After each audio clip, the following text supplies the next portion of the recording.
Dalam sidang lanjutan kasus pembunuhan Brigjen Yosua N. Huta Barat, dihadirkan saksi asisten rumah tangga atau ART Ferdi Sambo, Susi.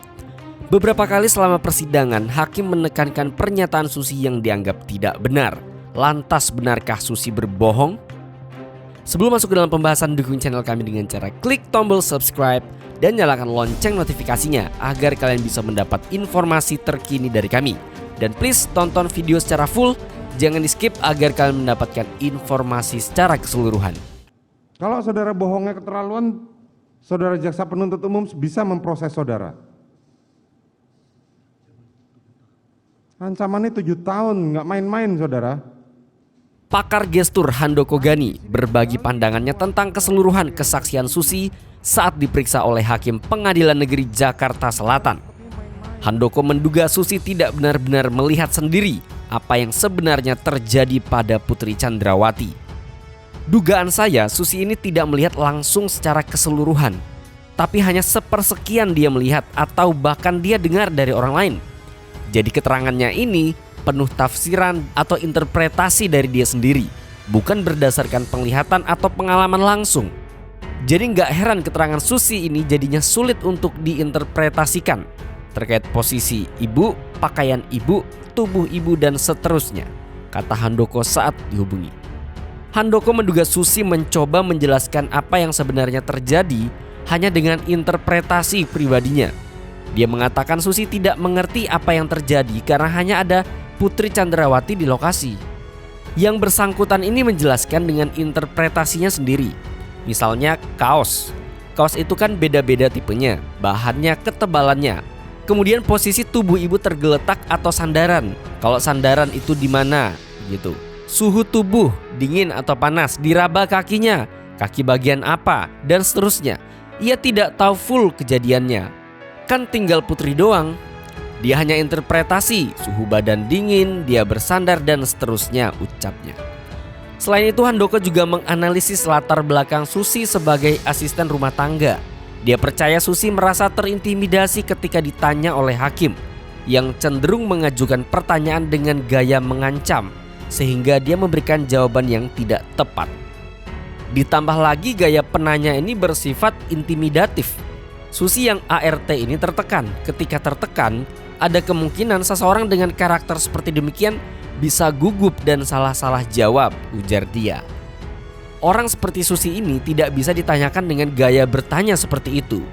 Bahkan bisa juga dia mungkin tidak bisa ditanyain di pengadilan secara terbuka, tetapi ditanyai secara terpisah di ruangan tertutup sehingga tidak terlalu merasakan tekanan orang-orang yang menatapnya, lanjut dia.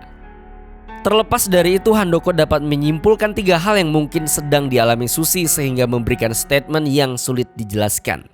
Handoko berpendapat bahwa Susi mungkin sudah mengskenariokan jawaban itu di pengadilan. Bahwa Susi mungkin tidak sadar dimanipulasi dan digunakan. Atau Susi merasa terintimidasi di bawah tekanan hakim. Pertama, Susi memang sudah janjian untuk berskenario. Kedua, Susi tanpa sadar diatur atau dimanfaatkan sebagai penguat bukti adanya pelecehan seksual. Ketiga, Susi ini sangat stres, tertekan atau secara karakter tidak bisa menjawab pertanyaan tipikal intimidatif.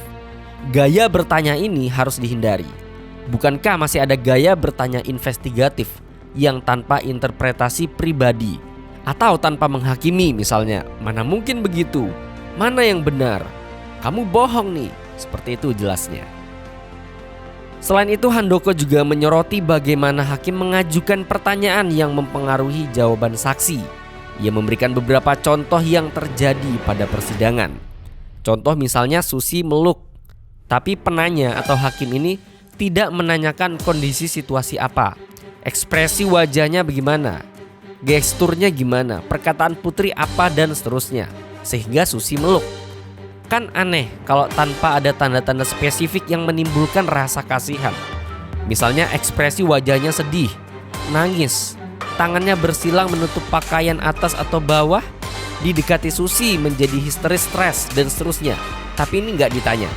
Menurut saya, penanya banyak sekali salah cara bertanya. Ia kemudian juga menekankan bagaimana hakim menafsirkan jawaban menurut pandangannya sendiri. Menurutnya, cara ini tidak boleh digunakan terhadap saksi.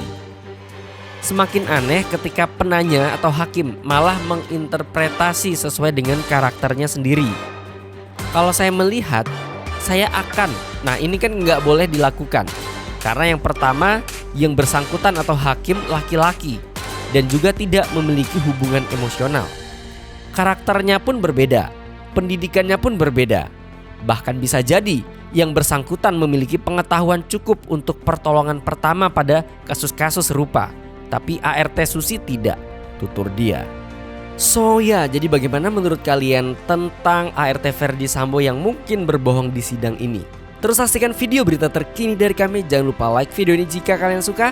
Dan jika ada berita yang ingin kami bahas, langsung aja ketik di kolom komentar. Mari kita diskusi.